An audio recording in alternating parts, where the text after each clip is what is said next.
Halo guys, bersama saya lagi dalam Alright Napa Channel. Gempak dan panas sahabat-sahabat semua. Kenapa dikatakan parti bersatu semakin terdesak hari ini sahabat-sahabat semua? Adakah kerana kepimpinan mereka yang sudah goyah, sudah tidak dipercayai oleh ahli-ahli parlimen mereka atau pemimpin mereka sendiri, sehingga hari ini ketika ini sudah 5 ahli parlimen yang sudah pun memberikan sokongan kepada Perdana Menteri, dan dikatakan ada bakal 7 atau 8 lagi ahli parlimen. Jadi hari ini kita boleh lihat bersatu yang semakin terdesak dan semakin hilang arah tuju. Itu antara kenyataan yang menarik untuk kita dengar pencerahan daripada Lokman Adam berkaitan dengan isu ini. Jadi tanpa buang masa, saya mau kita menonton bersama video ini sahabat-sahabat semua. Mulakan pentas kita 10 minit insyaAllah. Assalamualaikum warahmatullahi wabarakatuh. Pertama sekali saya sukalah nak memperjelaskan dengan sejelas-jelasnya bahawa hari ini yang menyebabkan suasana politik kita ni sepatutnya sangat aman damai. Biasa kalau sesebuah parti politik yang mempunyai kekuatan lebih daripada 2/3, tidak ada sebarang bunyi seperti mana rumah dah siap tapi pahat masih berbunyi. Jarang ada perkara tu berlaku bila dah cukup 2/3. Tetapi kita kena terima hakikat, kawan-kawan kita daripada Perikatan Nasional ni, mereka ni restless sekarang. Restless ni kenapa? Mereka ni berada dalam keadaan gundah gulana, mereka berada dalam keadaan keluh kesah, mereka berada dalam keadaan buat apa pun serba tak kena. Sebab hari ini pimpinan-pimpinan utama mereka sudah menjadi kluster mahkamah. Pimpinan utama mereka menjadi kluster mahkamah, dan pimpinan-pimpinan mereka yang lain hari ini sedang disoal siasat oleh pihak SPRM. Bila-bila masa akan menjadi kluster mahkamah. Yang kluster mahkamah boleh jadi teman di Sungai Buloh ataupun di Kajang, dan ini menyebabkan mereka merasakan bahawa mereka perlu lakukan sesuatu. Itu sebab semenjak kalah, walaupun mereka dapat 74 kerusi Perikatan Nasional, tetapi mereka tidak mahu membentuk kerajaan bersama dengan Pakatan Harapan. Mereka sentiasa berusaha untuk menjatuhkan kerajaan sedia ada.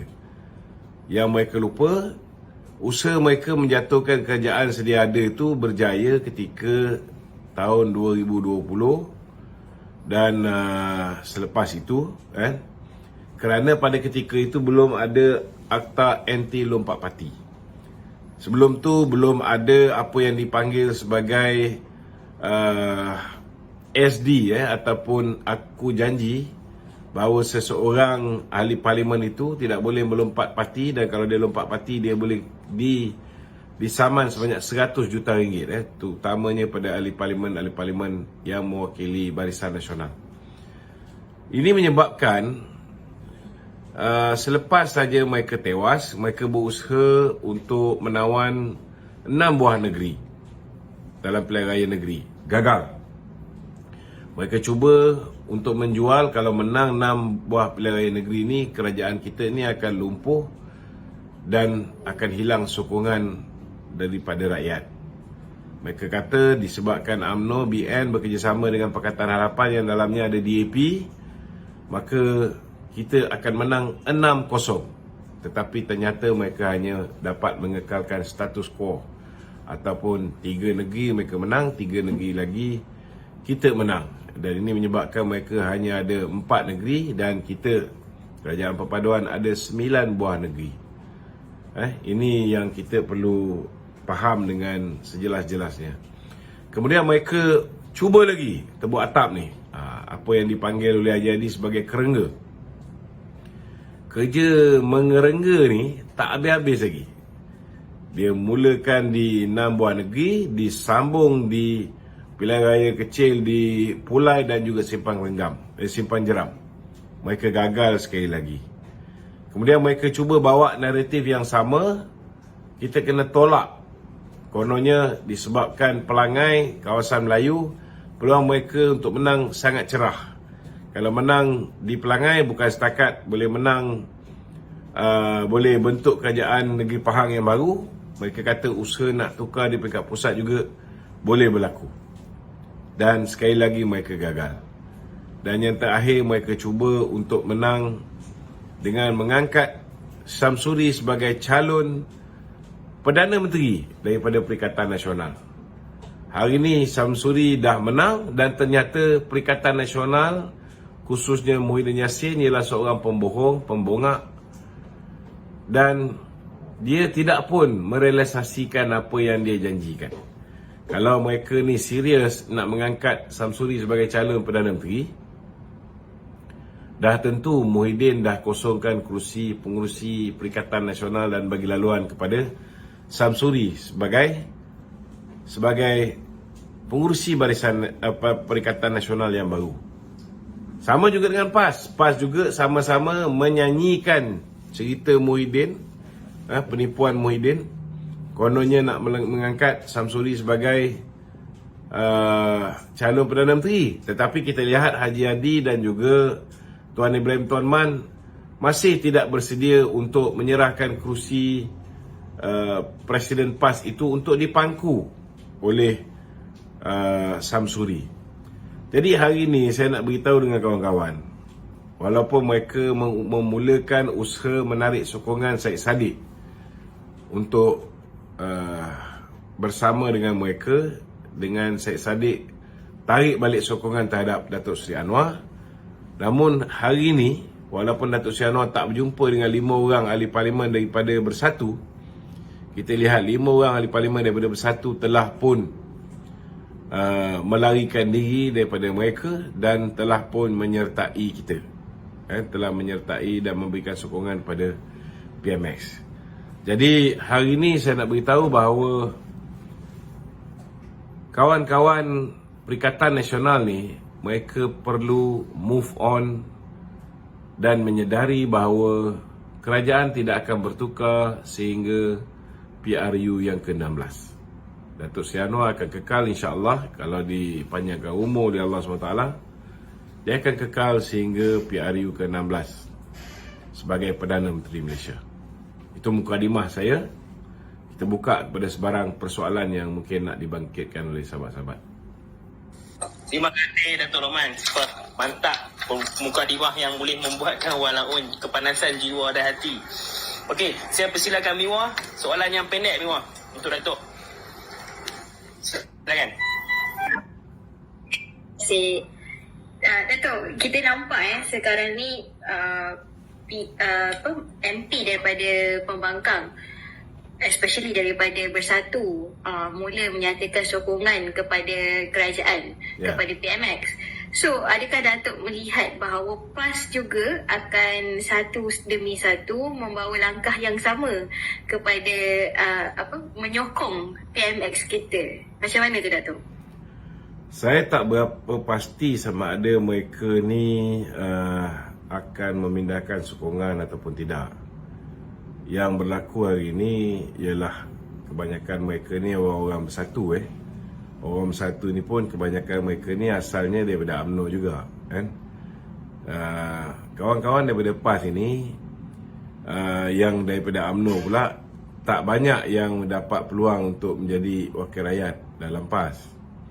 Jadi kata-kata wakil rakyat yang menjadi wakil rakyat PAS ini, kebanyakannya mereka yang datangnya daripada tarbiyah PAS itu sendiri. So, saya tak nafikan bahawa wakil rakyat asal PAS ini dia tidak semudah wakil rakyat daripada Bersatu untuk beralih sokongan.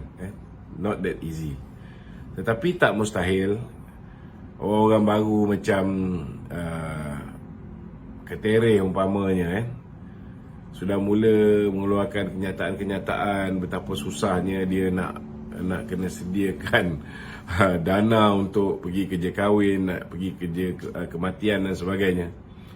Saya rasa mungkin di atas keterdesakan itu tak mustahil demi untuk mendapatkan bantuan kewangan daripada kerajaan pusat, dia juga boleh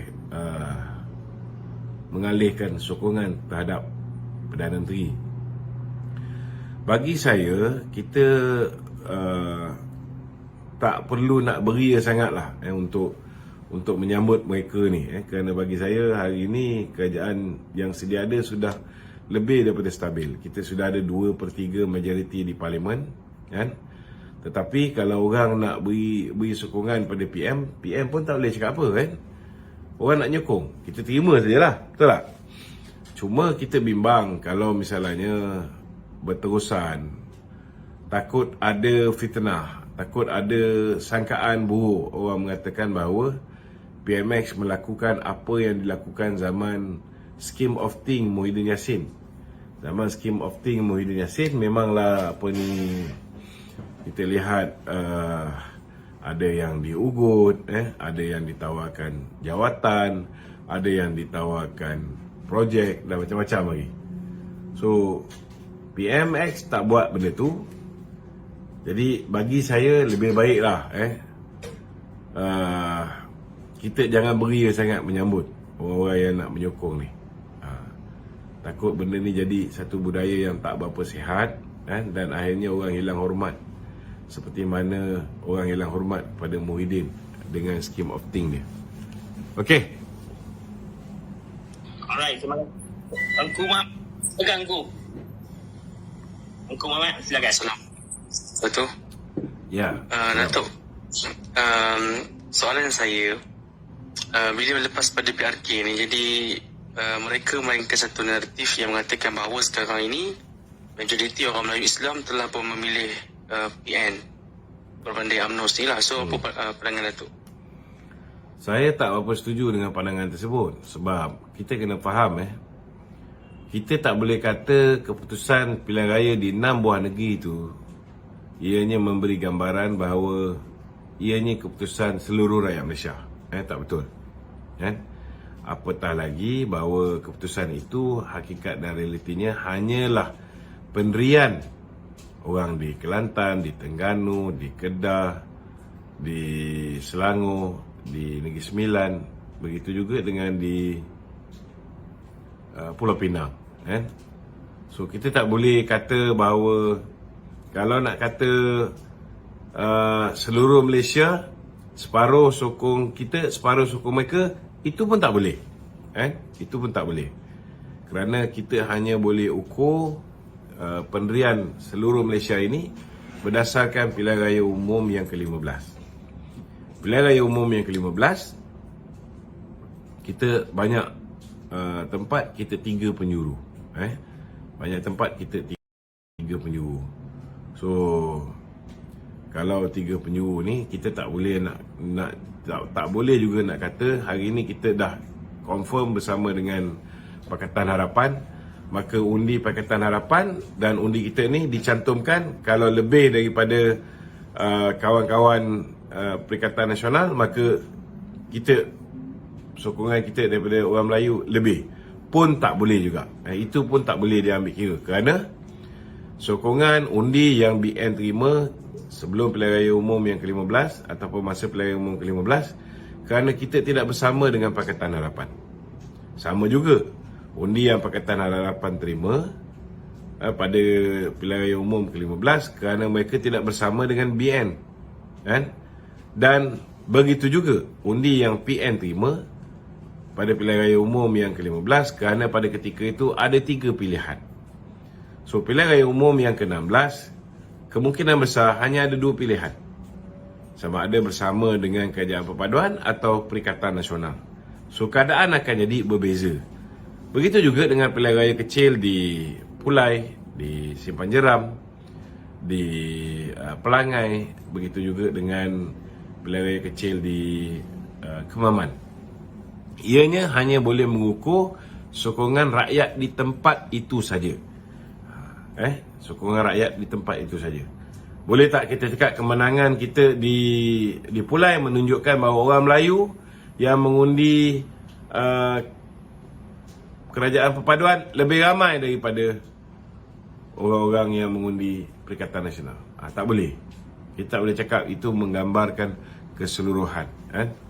Saya tidak nafikan bahawa memang ada halangan untuk kita yakinkan orang Melayu untuk bekerjasama dengan Pakatan Harapan khususnya DAP. Sebab kita dah lawan DAP ni 58 tahun. Namun saya nak beritahu, pencapaian kita kerjasama ni dalam pilihan raya di 6 buah negeri, walaupun kita baru 8 bulan ketika itu, alhamdulillah kita dapat yakinkan lebih kurang separuh daripada pengundi Melayu untuk menerima DAP yang menjadi musuh kita 58 tahun. Di situlah saya nampak ada potensi. Kalau 8 bulan kita boleh yakinkan separuh, kita ada lagi lebih kurang 4 tahun. Takkanlah kita tak boleh yakinkan orang-orang yang menyokong kita dulu untuk bersama dengan kita. Setidak-tidaknya kita dapat yakinkan 80% daripada mereka pun, itu pun dah alhamdulillah, dah cukup baik. Kerana bagi saya, undi Melayu ni dia pasti akan berpecah. Kerana berapa perpecahan negara, Tuan Dr. Mahathir telah pecah belahkan orang Melayu ni menjadi banyak parti politik.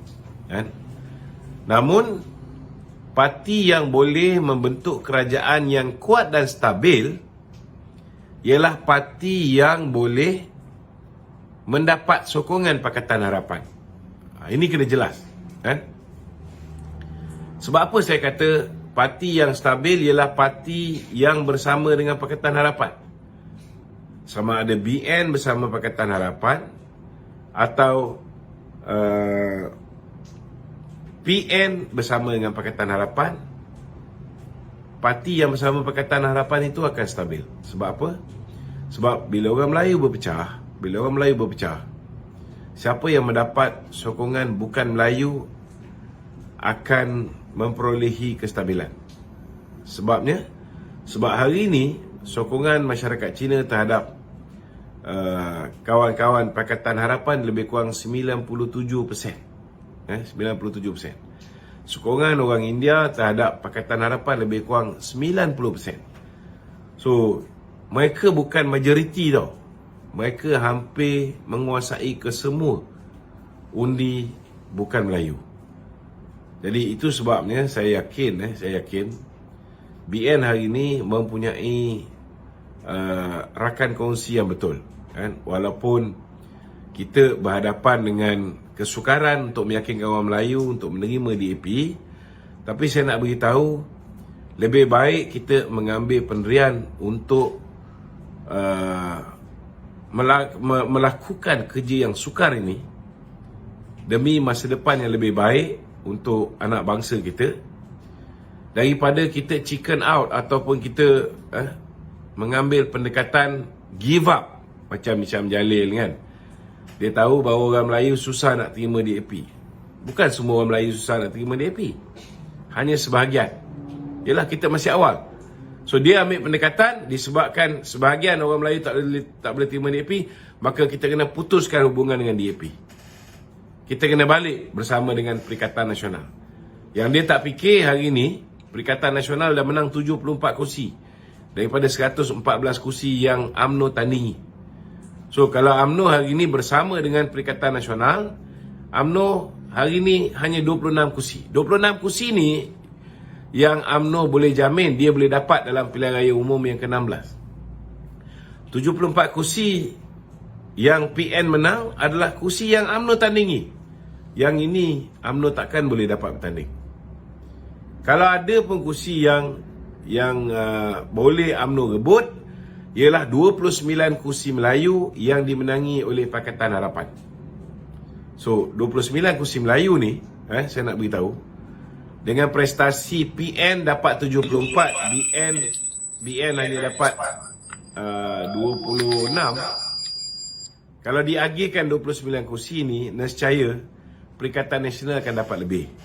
Jadi habis kuat mungkin UMNO boleh dapat ataupun BN boleh dapat dalam 31 kursi, maksimum 35. Jadi UMNO ada 191 bahagian. Kalau dapat 31 kursi, maknanya 160 UMNO bahagian ni boleh tutup lah daripada sekarang. Boleh tutup. Tak payah lagi bertanding. Tetapi kalau kita bersama dengan rakan-rakan Pakatan Harapan, DAP tak kacau kursi Melayu ni. Jadi kita hanya perlu berebut kursi mungkin dengan PKR dan juga dengan Amanah. Dan saya yakin formula yang kita pakai sekarang ni, okey, Amanah akan bertanding di tempat di mana Amanah bertanding, PKR bertanding di tempat di mana PKR bertanding, BN akan bertanding di tempat yang BN bertanding. So kita ada 74 kursi Melayu yang kita boleh berebut ataupun kita boleh agihkan sesama kita. Bila kita agihkan 74 kursi ni, dia akan tengok pertama kursi ni kursi yang dimenangi oleh pembangkang. Siapa yang mempunyai undi kedua terbanyak. Ini kelebihan dia. Bila kita tengok di sini, maka BN berpotensi untuk bertanding dalam pilihan raya yang akan datang mungkin lebih daripada 80 kursi. Jadi bagi saya bukan hanya kita memikirkan tentang soal masa depan Barisan Nasional dan juga masa depan rakyat Malaysia, kita kena ambil kira juga tentang keadaan ini, kerana kita tak nak BN terkubur, kita tak nak UMNO terkubur, so kena pertimbangkan juga tentang kedudukan dan peluang UMNO dan BN menang dalam pilihan raya yang akan datang. Dan bila UMNO sebagai sebuah parti terbesar di Malaysia dan sebagai sebuah parti yang mendapat mempunyai keahlian orang Melayu paling ramai, bila dia bergabung dengan Pakatan Harapan yang mendapat sokongan bukan Melayu paling ramai, saya rasa ini satu ramuan yang akan memusnahkan harapan Perikatan Nasional untuk memerintah negara sampai bila-bila. BN tak perlu takut lagi macam dulu. Dulu BN hanya akan bertanding, UMNO hanya akan bertanding di kursi yang orang Melayu ramai saja. PH pula hanya boleh menang di kursi kawasan bukan Melayu dan di kawasan Melayu bandar, urban areas. Susah nak menang di kawasan-kawasan yang luar bandar. Jadi lepas ni, bila bergabung ni, kita boleh bertanding di mana saja. UMNO boleh bertanding, ada China, India beramai pun dia tak perlu bimbang. PKR, DAP, kalau ada Melayu ramai pun mereka tidak perlu bimbang. Ini saya nampak sebagai formula win-win situation, formula menang-menang antara BN dan PH. Terbaik sahabat-sahabat semua. Itu antara pencerahan yang terbaik daripada Lokman Adam. Soalnya sahabat semua, adakah anda setuju atau tidak dengan pencerahan ini? Yang pertama tadi begitu terdesaknya dengan kerja dan juga kerjasama antara parti-parti komponen yang ada dalam Kerajaan Perpaduan hari ini, khususnya Pakatan Harapan dan juga Barisan Nasional. Adakah ianya satu gabungan yang baik atau tidak? Anda boleh berikan komen dalam ruangan komen. Jadi terima kasih, sampai di sini saja. Izinkan saya untuk mengundurkan diri. Dan seperti biasa, peribahasa mengatakan tak apa pun kangkap, 2 tahun keinginan. Dalam bahasa Melayunya, tepuk dada, tanya selera. Sekian daripada Alright Dapat Channel. Kita berjumpa lagi. Bye-bye.